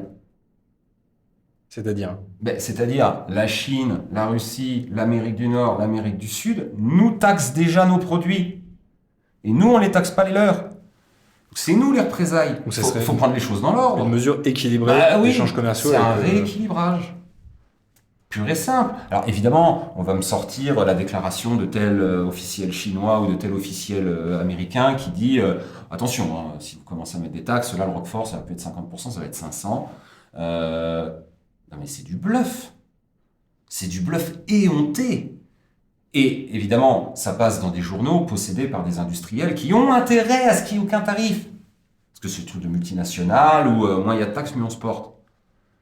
Donc, non, le protectionnisme, c'est le salut des peuples. C'est écrit dessus, protection. Et ceux qui dénient ça, dénient au peuple son droit de se protéger lui-même, de protéger lui-même ses industries. Si on veut, en France, avec les meilleurs ingénieurs du monde, faire des semi-conducteurs, faire du hardware, de l'informatique et arrêter que tout se passe en Inde, en Chine et à Taïwan, on a la capacité de le faire. Bah, Avec zéro protection, ça risque pas d'arriver. on a la capacité technique, mais on manque quand même de matières premières. Hein, on est très dépendant Ah bah, d'une quantité de mais tout le monde- matériaux. tout le monde C'est est une question qui vient tout de génère. suite. Tout Et le qu'en monde est est-il des dépendant. matières premières que nous n'avons pas et nécessaires à nos productions nationales? Et tout le monde est dépendant des matières premières, à part les Chinois qui les ont. C'est eux qui ont l'essentiel des terres rares. Euh, Tout le monde est dépendant de nous, comme les Américains. Enfin, ça, pour le coup, ça se gère, ça se règle en bonne intelligence avec les Chinois. Mais tant Alors, on qu'on a est... vu quand même que les Chinois étaient capables d'exercer une pression assez forte justement sur la régulation de leurs terres rares, hein, à tester même un peu le marché en créant des pénuries et Mhm. pour tester la capacité du marché. On ne peut pas exclure que la Chine ait un poids un levier de négo un peu fort vis-à-vis de nous. Et alors j'ai une autre question qui vient. Alors, juste pour Oui. compléter là-dessus, je ne suis pas en train de dire la France sera seule en permanence. Si les Chinois commencent à mettre la pression sur les terres rares, tous les pays producteurs de hardware et de semi-conducteurs peuvent faire une alliance ponctuelle là-dessus, qui s'appellera pas Union européenne. Mais pour le moment, on n'est pas producteurs, nous. Le seul moyen de l'être, c'est déjà de rapatrier tous ceux qui partent à la City, enfin à la Silicon Valley, avec un peu de planification bien comprise, leur offrir les salaires qu'ils méritent. Parce que c'est ça qui les fait partir. C'est pas juste alors il y a le soleil, il y a la belle vie, il y a la hype, mais c'est quand même surtout le salaire. On n'est pas capable de leur proposer des salaires décents ici pour relancer une French Tech qui porterait vraiment son nom, qui ne serait pas juste des applis de téléphone et des choses dans ce genre-là. Alors justement, alors, sur la question du pouvoir d'achat, une question qui revient aussi sur la question de la taxe sur les importations, c'est comment on gère, comment on concilie en fait ces taxes-là avec une maîtrise du pouvoir d'achat des Français. Je prends l'exemple très caricatural du t-shirt, typiquement. Le t-shirt français qui va coûter probablement plus cher à confectionner en France. Est-ce qu'on ne laisse pas les classes précaires ou les classes moyennes en taxant des produits d'importation peu chers parce qu'ils viennent de pays étrangers? Alors, le t-shirt chinois, parce que c'est votre exemple, coûte moitié moins cher que le t-shirt français, enfin, 30 fois moins cher que le t-shirt français, mais il dure aussi 10 fois moins, 20 fois moins longtemps. Ouais. Il est trouvé au bout de 3 semaines. Et idem pour la plupart des produits high-tech. Bon. On parle de fast fashion en ce moment. Voilà, donc peut-être qu'il faut revenir à du matos mieux construit, plus solide, un peu plus cher, mais qui tient plus longtemps et qui serait éventuellement fabriqué en France. Il y a un facteur aussi à prendre en compte, c'est l'avènement des imprimantes 3D. Il y a énormément de choses, à commencer par les coques de portables, qui peuvent être fabriquées en France au même prix qu'en Chine, puisque c'est l'imprimante qui les fabrique. Donc, c'est plus le moule avec le gars qui fait son truc, qui verse, machin, c'est fini tout ça. Donc, les robots ici ou là-bas, c'est les mêmes. Et ça tombe bien, on a des super ingénieurs et on a des écoles d'informatique pleines à craquer de gens qui demandent qu'à opérer ces robots. À les fabriquer, voilà. Donc oui, et il faut, en fait, l'économie, c'est un déséquilibre permanent qui fait passer d'un équilibre apparent à un autre équilibre apparent. Mais c'est tout le temps un mouvement, c'est une espèce de vortex. Il n'y a pas de stabilité, quoi. Donc, vous allez toucher à quelque chose, ça va toucher à autre chose, et de fil en aiguille, vous allez arriver à un autre équilibre. C'est pas grave que les prix montent si les salaires montent avec. C'est pas grave que les prix montent de 20% si les salaires montent de 30%. Au contraire, si en plus ça permet de réindustrialiser la France, que ça fait des emplois en France, du coup des cotisations en plus, des dépenses publiques en moins, qu'à la fin ça permet de baisser les impôts pour faire monter le pouvoir d'achat de produits achetés en France, vous avez relancé ce qu'on appelle un cercle vertueux. Il y a par exemple le projet d'un Internet souverain. Est-ce que la France, souveraine certes, mais isolée, a une taille critique suffisante Pourquoi pour... isolée je termine. Vas-y. Est-ce que la France souveraine a une taille critique suffisante pour mettre en place un Internet souverain, par exemple? Alors oui, de plein de manières. On a la taille critique en termes financiers, c'est-à-dire que c'est à notre portée, financièrement, de nous payer ça. On a la taille critique en termes de matière grise, puisqu'on a les ingénieurs qu'il faut pour créer ça. On a la taille critique en termes d'entreprise, puisque entre ST, microélectronique, Atos, Arcos, OVH, on a beaucoup de très grosses boîtes de l'IT, comme on dit, qui ont du savoir-faire. Mais c'est plutôt au niveau du marché, en l'occurrence, que ça peut se poser. EDF s'est construit comme ça. EDF n'avait pas été créé du jour au lendemain. EDF, c'est 1500 centrales privées rachetées progressivement et accolées sous une même marque jusqu'à ce qu'il n'y en ait plus des privés. C'est ça la planification, c'est le plan. Le commissariat au plan, il sert à ça. Il sert à créer des... Alors, on reste sur l'échec de Bull. Le plan calcul. On dit, voilà, la France n'est pas capable de faire des ordinateurs. On a essayé, ça s'appelait Bull, on a foiré. Non, on a foiré. Dans le chat, on nous parle même du projet du Minitel. Est-ce que c'était pas ça, finalement, le Minitel, c'était hyper précurseur. La France précurseur de l'Internet. Donc oui, on a largement la taille critique. Et géographiquement, on a la taille critique, puisqu'on est présent sur tous les continents. Et que donc, notre espace cybernétique, il est sur toute la planète. Et donc, si on commence à avoir des tuyaux souverains qui vont d'un point à un autre de la France, de la grande France, tout ce qui se trouve au milieu, on se retrouve dans la situation des Américains aujourd'hui. Aujourd'hui, le seul Internet souverain français, le seul Internet souverain qui existe, à part le russe qui est en train d'être mis en place et le chinois qui a été implémenté, c'est l'américain en fait. Donc si vous ne voulez pas d'Internet souverain français, vous vous contentez de l'Internet souverain américain, qui peut surveiller n'importe quoi, qui peut, avec le système GPS, traquer tous vos déplacements, qui peut lire vos emails. Il y a des backdoors dans tout, jusque dans les Windows du ministère de l'économie, du ministère de la Défense et des Affaires étrangères. C'est le système GPS qui équipe tous les véhicules militaires français. Donc il suffit d'être américain pour savoir où se situe n'importe quel véhicule militaire français à un instant T, puisque Galileo, essaye de marcher, mais c'est pas terrible. Donc oui, de la souveraineté numérique, c'est l'enjeu du prochain siècle, voire du prochain millénaire. Est-ce qu'on a envie d'être sous la coupe des GAFAM ad vitam aeternam? Est-ce qu'on a envie que ça termine en reconnaissance faciale et système de crédit social à la chinoise? Il y a une question qui revient quand même beaucoup dans le chat, c'est est-ce qu'on arrivera à être aussi performant et aussi attrayant finalement et convaincre les consommateurs de se tourner vers le Made in France, vers l'Internet souverain, vers le... Alors, le Made in France et l'Internet souverain, c'est deux choses différentes. Le Made in France, ça va être des produits, si vous les trouvez mieux, vous les achetez. Si le supplément de coût justifie est justifié par la qualité du produit ou par sa durée de vie, très bien, vous achèterez ça. Ou par l'emploi de votre beau-frère, parce qu'au final, c'est ça. L'Internet souverain français, c'est autre chose, vous n'aurez pas le choix de l'utiliser. Les tuyaux seront français, les serveurs, les routeurs, les points nodos seront français, les processeurs de ces trucs-là seront français, et du coup, personne ne pourra espionner l'Internet français. En fait, aucun étranger ne pourra espionner l'Internet français, ne pourra faire la loi sur l'Internet français, ne pourra censurer sur l'Internet français, et ainsi de suite. Ok. Dans le programme... Mais après, juste pour finir, vous achèterez toujours un ordinateur Hewlett-Packard ou Dell ou Lenovo, ça ne change rien si vous voulez acheter un ordinateur. Dans le programme, vous affichez une ambition de croissance de l'ordre de 2 à 2,5% par an. Là, il y a la COP26 qui s'est ouverte en début de semaine. Est-ce que c'est compatible avec les enjeux environnementaux à l'heure actuelle d'entamer un vaste programme de réindustrialisation, de relancement, de remise en marche de toute l'économie sur un modèle très industriel. Les enjeux environnementaux sont planétaires. Pendant que la France ferme une usine, la Chine en ouvre 10.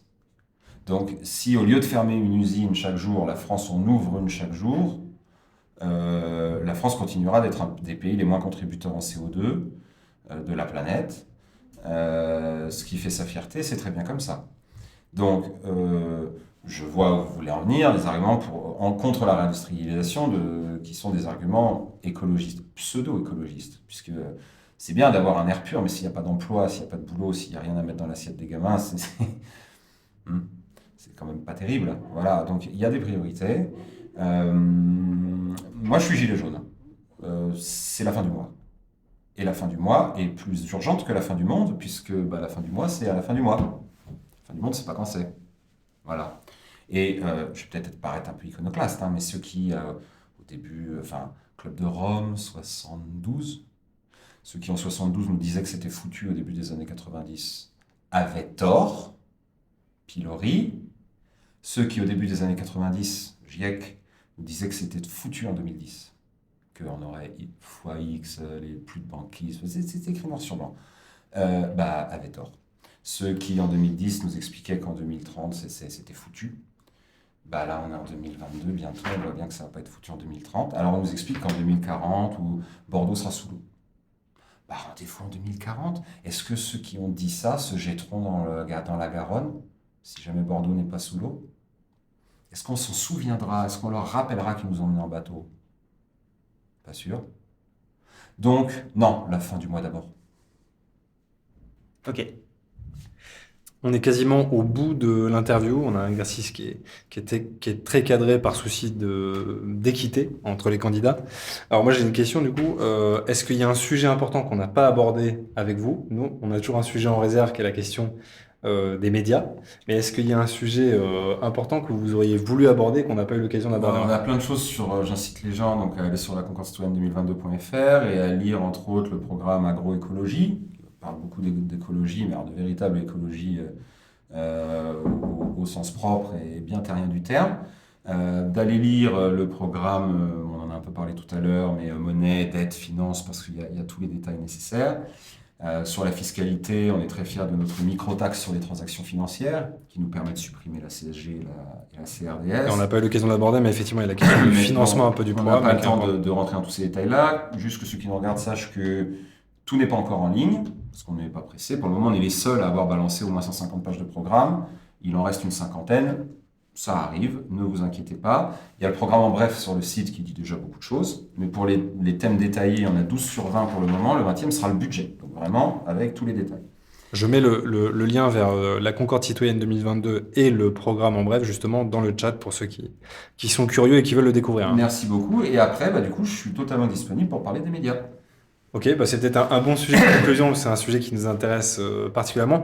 Et en plus, chose atypique suffisamment pour être souligné, c'est qu'il y a un point important de votre programme, en tout cas du programme en bref dessus, c'est la question de la concentration des médias. Là, il y a une actualité médiatique un peu particulière en ce moment. Il y a beaucoup d'observateurs qui soulignent le problème que génère la concentration des médias. C'est-à-dire qu'aujourd'hui, les médias en France sont détenus par peu de personnes. Une dizaine. Une grosse dizaine de personnes ou de familles ou de groupes constitués. Est-ce que vous pouvez en dire un peu plus sur vos propositions et pourquoi c'est un enjeu majeur? Parce que dans les 16 propositions de votre programme, bref, ça vient dans ces propositions. Pourquoi c'est crucial selon vous? Alors, les médias, la question des médias est présente à tous les niveaux. On parlait du RIC tout à l'heure. À quoi ça sert de faire des RIC si les médias jouent pas le jeu? Si c'est comme en 2005, où sur tous les plateaux, vous avez que des partisans du oui et quasiment pas de partisans du non. Ou qui sont tournés en dérision, ou qui en a 1 versus 4 ou 5, ou comme c'est l'habitude sur les émissions de France 5 ou autre émission dans le genre. Ou une opinion qui représente peut-être 30, 40, 50% des Français, et une fois de temps en temps représentée par un type, si possible pas crédible. Ce qui manque vraiment, c'est du pluralisme. Tout le reste n'est qu'une manière d'obtenir du pluralisme, y compris la concentration. Si on avait les propriétaires de médias actuels, mais qu'on avait une presse en bonne santé qui donne vraiment la parole à tout le monde et qui donne sa chance à tous les courants d'idées, on ne se poserait même pas la question de savoir quel milliardaire possède quoi, parce qu'ils feraient leur boulot. C'est parce qu'ils ne font pas leur boulot qu'il y a un problème, c'est parce qu'on voit qu'ils reprennent les versions du gouvernement sur à peu près tout. Alors le Covid, alors l'élection de Macron, tous unanimes. Alors là maintenant c'est Zemmour, ils parlent tous de Zemmour en même temps en expliquant qu'il ne faut pas en parler et que c'est parce qu'il ne faut pas en parler qu'ils en parlent. Ils se rendent parfaitement compte de ce qu'ils font, parfaitement. Donc il faut résoudre... Ça c'est un sujet, c'est-à-dire que selon vous, c'est à dessein. Il y en a qui disent que c'est parce qu'il y a une exigence, c'est de faire de l'audience et que le sujet qui intéresse, c'est Éric Zemmour. Selon vous, non, c'est l'inverse. Il y a des deux. Évidemment, il donne aux gens ce que les gens ont envie d'entendre. Mais... Ce qui pose aussi la question du modèle de financement des médias. Alors justement, on va en parler. Mais donner aux gens ce qu'ils ont envie d'entendre, pourquoi pas quand c'est dans des proportions raisonnables et qu'à côté on leur dit, comme vous le faites dans cet excellent journal, pour et contre. Voilà. Revue de presse, qui pense pour, qui pense contre, de manière assez équitable. Là, c'est pas le cas du tout. Il y a une pensée unique. C'est une tarte à la crème de dire ça, mais dès que vous en sortez, alors en théorie des médias, on parle du donut. Le centre le trou du milieu, c'est les petits oiseaux, la maternité. Le donut, c'est ce dont vous avez le droit de parler. Et puis l'extérieur, vous n'avez pas le droit. C'est impossible. Donc sortir de l'Europe, hors du donut. Puis des fois, le donut grossit, il absorbe des domaines dont on n'avait pas le droit de parler avant. Et bon, des fois, il rétrécit. Sous Macron, il a tendance à rétrécir. Mais objectif number one, le pluralisme. Et comment on fait ça? Comment on assure une vraie équité et du pluralisme dans les médias? Comment on fait ça? Déjà, on l'impose. C'est-à-dire, on a un service public avec plein de chaînes de radio, plein de chaînes de télé, que les Français regardent ou pas. Nous, ce qu'on propose, c'est de prendre une chaîne de radio, une chaîne de télé. Par exemple, France 3 ou France 5, et France Inter ou France Inter. Ou France Inter, ça leur fera les pieds. Et on dit, voilà, c'est fini, les grilles telles que vous les connaissez, c'est terminé. Maintenant, vous êtes télépluraliste, radio-pluraliste. C'est-à-dire que les règles du CSA, un mois avant l'élection, s'appliquent à vous toute l'année. Comme on va faire des référendums, on en propose 10, nos 10 plus grosses mesures, on va les faire valider directement par les Français. Qu'il y aura des RIC. En fait, il y aura des votes un peu tout le temps. Du coup, ces chaînes-là seront dédiées à la vie politique de manière pluraliste, avec des temps de parole vraiment très strict, mais en continu, donc du coup, il y aura beaucoup de volume. Il y aura des émissions spéciales pour les nouveaux, quitte à ce qu'ils soient tirés au sort, mais en gros, bah oui, c'est sûr, vous créez un parti, comme nous on fait là avec la Concorde citoyenne, on galère pour se faire connaître, c'est le rôle de la télé de dire, pas de juger si on est sérieux ou pas, mais de nous donner du temps de parole. Alors ça, c'est un volet important sur les chaînes publiques. Ça n'empêchera pas d'avoir une absence totale de pluralisme sur ce qui fait l'essentiel de l'audience aujourd'hui, c'est-à-dire les médias privés. Alors justement, mais pour le moment, il n'y a pas ça. Donc il n'y a pas d'élément de comparaison. Donc quand on regarde BFM, un plateau, on se dit, bon, c'est un peu pluraliste. Mais quand on verra TV pluralisme à côté, non, on comprendra tout de suite. Là, le contraste, il sera trop énorme. Voilà. Donc ça poussera les autres chaînes au pluralisme, mais nous, on n'est pas des dirigistes, on n'est pas des autoritaires. La propriété privée reste la propriété privée. C'est pas l'État qui est propriétaire de la chaîne. Le directeur de la chaîne, il fait ce qu'il veut de sa chaîne. C'est normal, les Français regardent ou pas. Après, l'État décide les canaux, l'attribution des canaux et des fréquences. Où là, effectivement, s'il y a trop de fake news, trop de mensonges, trop de manipulations, pas assez de pluralisme, on peut éventuellement faire une petite menace en passant. Mais ça se ferait autrement. Aujourd'hui, n'importe qui, si possible avec beaucoup d'argent, peut posséder un quotidien, un hebdomadaire, un mensuel et autant de télé de radio qu'il veut. Ça, c'est la règle aujourd'hui. Vous m'arrêtez si je me trompe. Nous, l'idée, c'est de dire, voilà, tu peux rester milliardaire, c'est bon, mais tu ne posséderas qu'un média. Une radio, une télé. Alors, on va me dire, il y a les groupes de presse, comme Bertelsmann, par exemple. Ça, c'est un groupe de presse. C'est un cas qu'on peut traiter à part parce que les groupes de presse, c'est pas mauvais. À l'époque du groupe Hersan, Le Figaro était beaucoup plus lisible qu'aujourd'hui. Et c'était un groupe à peu près sérieux où il n'y avait pas erreur sur la... On savait que c'était la droite. S'il y avait le même groupe de presse de gauche en face et que le pluralisme était assuré, le problème ne se situait pas à ce niveau-là. Le problème, il s'est situé que bon... Enfin bref. Donc, un média par personne. Donc vous limitez la capacité de détenir des médias par personne. Voilà, ça déjà, c'est contre la concentration. Et ensuite, il faut renouveler la presse écrite. Parce que c'est de là que tout part, en fait. Les BFM et compagnie ne font que commenter ce qui a été écrit la journée dans la presse écrite. Il faut insuffler un nouveau souffle dans la presse écrite, qui aujourd'hui est sous perfusion, de deux manières, l'abattement fiscal des journalistes et l'aide à la presse, l'aide directe à la presse. Donc, il y a l'aide directe, l'aide indirecte, il y a 800 millions d'aides indirectes via des baisses d'impôts, un peu à la tête du client, et il y a 800 millions d'aides directes votées par le Parlement, pareil à la tête du client. Donc, en fait, ça me dérange un peu par rapport au temps, mais là il y a pas mal de... Il y a la publicité aussi, qui joue un énorme rôle. La publicité, tout à fait. Alors oui, ça c'est... Ils sont dépendants de plein de choses. Ils sont dépendants de leurs lecteurs, mais pas assez. Ils sont dépendants du gouvernement, des parlementaires qui votent ou pas leur aide directe, et ils sont dépendants de les annonceurs. Nous, ce qu'on propose, c'est que le 1,6 milliard d'aide directe à la presse soit donnés par les Français eux-mêmes. C'est-à-dire que tous les Français vont sur impôts.gouv.fr en avril pour déclarer leurs revenus, en novembre pour payer leur taxe d'habitation. Tout le monde.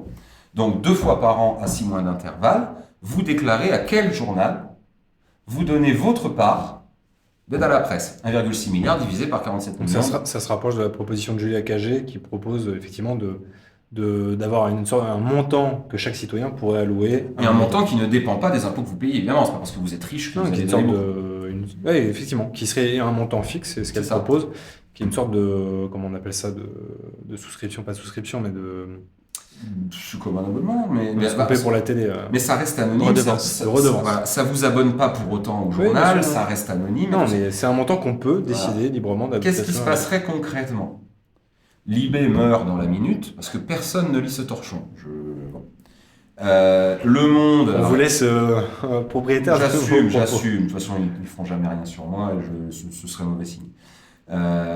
S'ils disaient du bien de moi. Donc, Le Monde, Le Figaro s'en sortirait à peu près. Le Monde diplomatique, qui aujourd'hui a 0 subvention, se retrouverait avec des millions, pourrait baisser son prix de 3-4 euros à 1-2 euros. Il y a plein de canards. Les meilleurs canards auraient plus d'argent qu'aujourd'hui et donc seraient moins dépendants des annonceurs. Et ça, là, pourrait commencer à toucher des subs. Les fans pourraient immédiatement commencer à vous donner des subs. Voilà, les petits sourires en coin, là, c'est bien. Donc, et au moins, on arrêterait de dire chaque année « Oh, regardez, ils ont sauvé l'humanité. C'est peut-être pour ça que l'humanité défonce pas vraiment le gouvernement. » Pas faux. Alors que si on faisait notre système, celui de Julia Cagé, tous les vieux cocos donneraient leur contribution à l'humanité, qui d'un seul coup n'aurait plus besoin d'aide et aurait presque plus besoin de pub.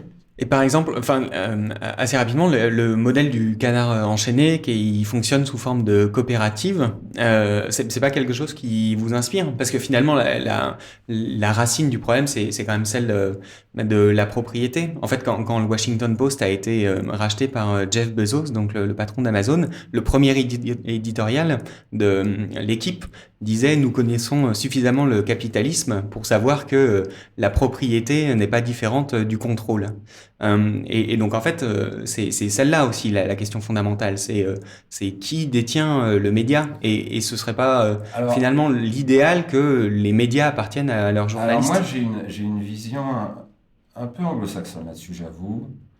Les anglo-saxons savent faire la différence entre l'objectif et l'opinion. Quand ils sont dans les rubriques objectives, ils le sont vraiment. Quand ils sont dans les rubriques opinion, ils le sont vraiment. En France, ça n'existe pas, ça. Tout se prétend objectif, alors qu'en fait, tout n'est que de l'opinion. Moi, j'aimerais vraiment qu'on ait plus de simplicité, plus de transparence là-dessus. Moi, ça ne me dérange pas qu'un milliardaire d'extrême gauche possède un canard d'extrême gauche dans lequel tout le monde a le couteau entre les dents. Ça ne me dérange pas du tout. C'est son droit le plus strict, c'est normal. Et s'il y a des gens qui veulent lire ça, mais ils le lisent. Et s'il veut que ce soit une SA plutôt qu'une coopérative, c'est son problème. Si des journalistes très motivés, très entreprenants veulent créer une coopérative, eh ben c'est très bien. Le seul juge de paix, c'est la qualité du journal. Et est-ce que les Français cliqueront sur ce journal-là en avril et en novembre quand ils iront sur impôts.gouv? Ce sera ça. Ou est-ce qu'ils l'achèteront en kiosque? C'est ça le seul juge de paix. On ne peut pas forcer tout le monde à être en coopérative parce que c'est mieux. À un moment donné, il y a toujours besoin d'argent, coopérative ou pas coopérative. Et là, à ce moment-là, vous appelez quelqu'un qui en a, et ça commence. Vous mettez le doigt dans l'engrenage, et en fait, le problème n'est pas là. Le problème, c'est est-ce que les gens ont envie de lire? Et moi, je connais des gens, des bons gros capitalistes, c'est le journal de Dassault, pourrait y avoir écrit Dassault, là, en énorme, sponsorisé par Dassault, il dirait, mais il le lirait encore plus. Il dirait, ce type pense comme moi, c'est génial, donnez-moi encore plus. Donc l'objectivité, la vraie, moi ça j'y crois pas. J'y crois pas, je préfère des subjectivités qui s'assument et qui s'affrontent. Et l'objectif du système est de mettre en scène, c'est une mise en scène des conflits, mise en scène de ces subjectivités qui s'affrontent avec du pluralisme. Très bien. Voilà. C'est très clair. Bon, il y a plein d'autres sujets à aborder, malheureusement. Oui. Le temps est limité, mais en tout cas, merci beaucoup pour cet échange. Merci. Pour rappel, on était Merci. avec Fabrice Grimal qui nous présentait du coup, ou en tout cas une partie de son programme pour 2022, qui aura, j'imagine, l'occasion de vous représenter dans d'autres occasions. Sylvain, un mot de conclusion? Oui, bah écoutez, pour suivre le pluraliste, vous pouvez vous rendre sur notre site internet. Voilà, dernièrement, on a retracé toute l'histoire du fonctionnement des parrainages pour l'élection présidentielle, donc qui est le gros enjeu du moment. Et puis vous pouvez nous soutenir sur notre page Tipeee ou directement sur notre site internet. Voilà. Voilà, merci beaucoup Twitch. On se retrouve nous du coup plus tard vendredi matin pour la grâce matinale, donc la revue d'actu de la semaine. N'oubliez pas de rejoindre le Discord pour poser vos questions, de souscrire à la chaîne et bien sûr de vous abonner à la version papier, qu'on puisse s'assurer encore une forme de pluralisme dans les médias. Fabrice Grimal, merci encore. Merci à vous. Merci. Merci d'être venu partager avec vous nos idées et merci au chat pour sa participation active et à très bientôt. Bonne soirée.